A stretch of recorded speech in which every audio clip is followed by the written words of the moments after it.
Bola Kerai. Terima kasih. Untuk Pengerusi, Assalamualaikum warahmatullahi. Saya juga ingin turut menyumbang pandangan, komen terhadap pembentangan belanjawan oleh Menteri Keuangan pada 28 September yang lalu. Dengan tema janji ditepati ini, saya ingin membawa ahli Dewan kepada beberapa janji yang telah dibawa.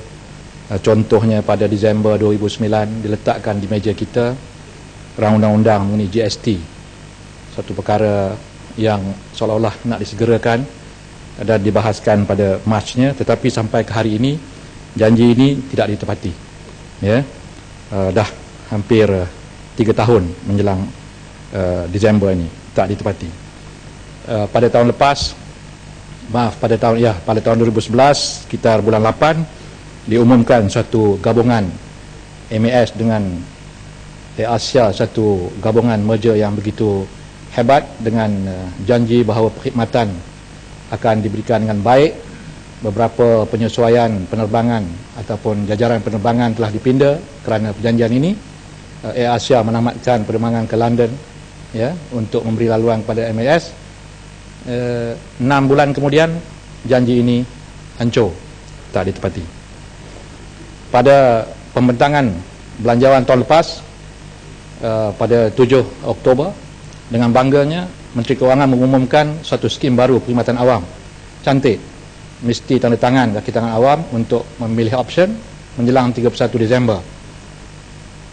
Pada 15 Januari SBPA digantung.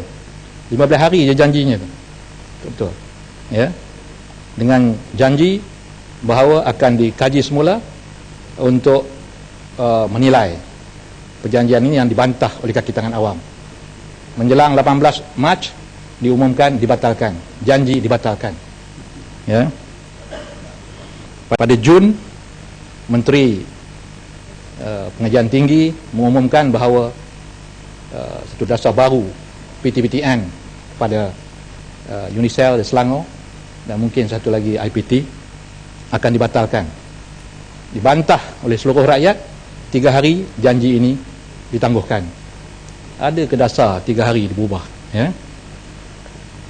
Kemudian tak semena-mena kita diumumkan bahawa satu skim, ya, kebajikan unemployment scheme yang dijanjikan akan dilaksanakan lebih kurang September ini, tiba-tiba diumumkan dibatalkan, ya, tak ditepati kerana katanya Perdana Menteri yang mempengerusikan Majlis Ekonomi Negara mengarahkan supaya dikaji semula. Jadi satu janji yang begitu cantik, yang jauh mengatasi apa yang kita sebut sebagai negara berkebajikan pun tak terlaksana, janji tak ditepati. Kemudian kita juga diberikan suatu janji pemberian beras dalam program subur, ya, dilancarkan dengan penuh kehebatan di Sungai Besar ataupun di daerah Sungai Besar, ya, tapi tak subur, ya. Sekali diberikan, kemudian janji tak ditepati. Untuk mengerti, ya, mana-mana program yang berterusan, bukan one off, ada yang tak menjadi. Yang diheboh-hebohkan sebagai janji ditepati, ini semua program one off. Bagi sana, bagi sini. Jadi membayangkan, sebentar, membayangkan perancangan ini dibuat dengan tidak teliti. Janjinya bagus, SBPA, kaki tangan awam menunggu dengan seronok, dah sign dah, tetapi rupanya QPEX pun tidak dirujuk. Jadi mana yang dikatakan suatu kerajaan yang bertanggungjawab, ya, berbincang dengan orang-orang yang mempunyai kepentingan, the stakeholders. Jadi ini kelemahan dalam semua yang saya sebutkan ini kerana tidak dirujuk kepada pihak-pihak yang ada berkepentingan. Terima kasih. Anda. Terima kasih kalau kerai Tuan Ketua.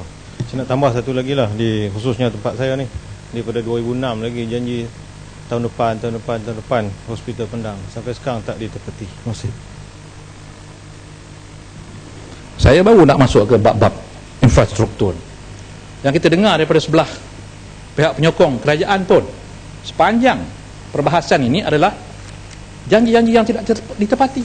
Lebuh raya, jalan raya, klinik, hospital Shah Alam, ya, hospital Pendang, hospital Kuala Krai, ya, hari ini ada jawapan katanya dalam proses, ya. Ya.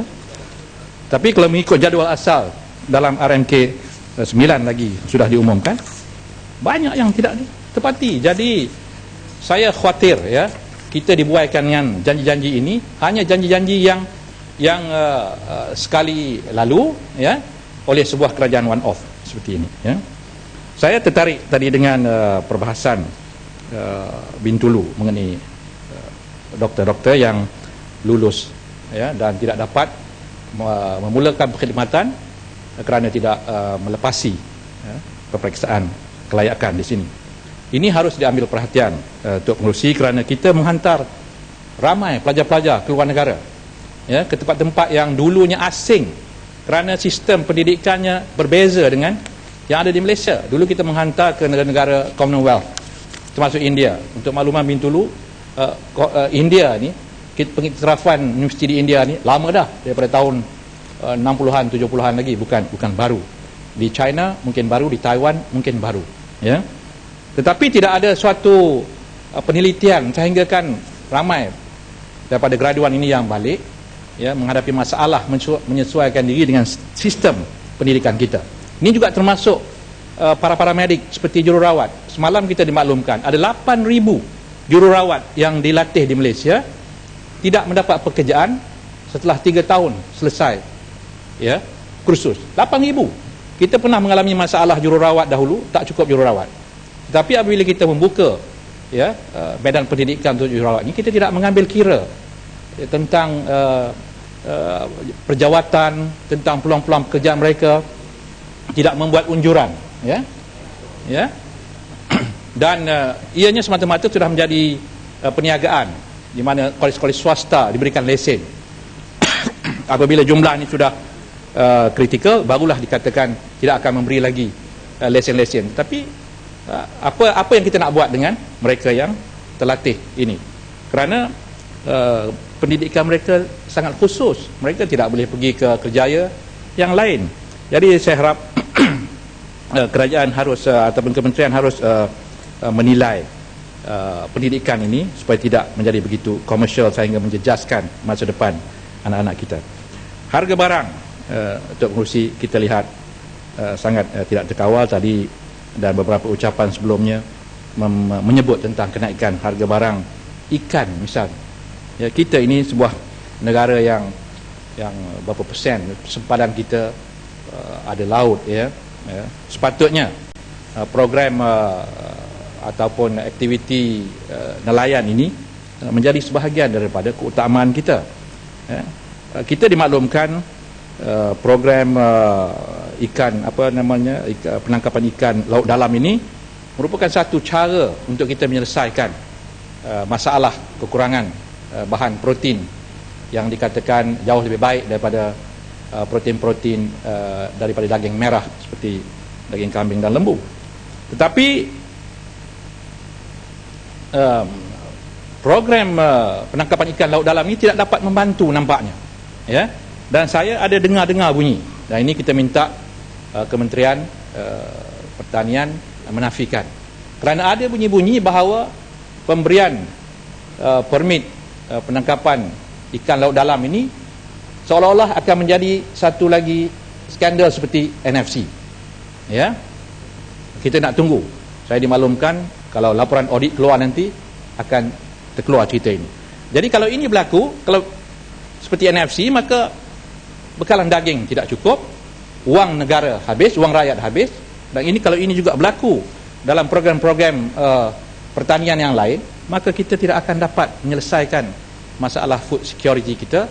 Rakyat akan menanggung masalah kenaikan harga, dan di sinilah Tok Pengerusi peranan Pakatan Rakyat dengan janjinya dalam belanjawan buku jingga kita, belanjawan Pakatan Rakyat, untuk memperbanyakkan wang dalam poket rakyat dengan mengurangkan belanja-belanja yang sepatutnya boleh kita atasi dengan beberapa penyesuaian dalam subsidi-subsidi kepada pihak-pihak yang tidak selayaknya menerima subsidi, ya, seperti pendidikan yang percuma, ya. Ini tidak akan menimbulkan masalah. PTPTN disebutkan bahawa pendidikan kita telah ditanggung oleh kerajaan 90%. Apa lagi masalah? Bagi kami, kalau 90% boleh tanggung, apa masalah kita menanggung lagi 10%? Takkan dengan 10% ini kita akan bankrupt. Mungkin hubungan kita dengan EPF yang kita pinjam untuk PTPTN kita boleh selesaikan, ya, secara pembayaran yang dijadualkan semula. Jadi saya nampak itu penyelesaiannya. Kita nak mengurangkan tol supaya wang dalam poket rakyat bertambah, ya, disposable income mereka dapat membantu menyesuaikan diri dengan suasana ekonomi pada hari ini. Jadi di sinilah kelebihan yang ada kepada janji kita di dalam Pakatan Rakyat. Jadi untuk mengurusi, saya ucap terima kasih atas peluang ini. Terima kasih.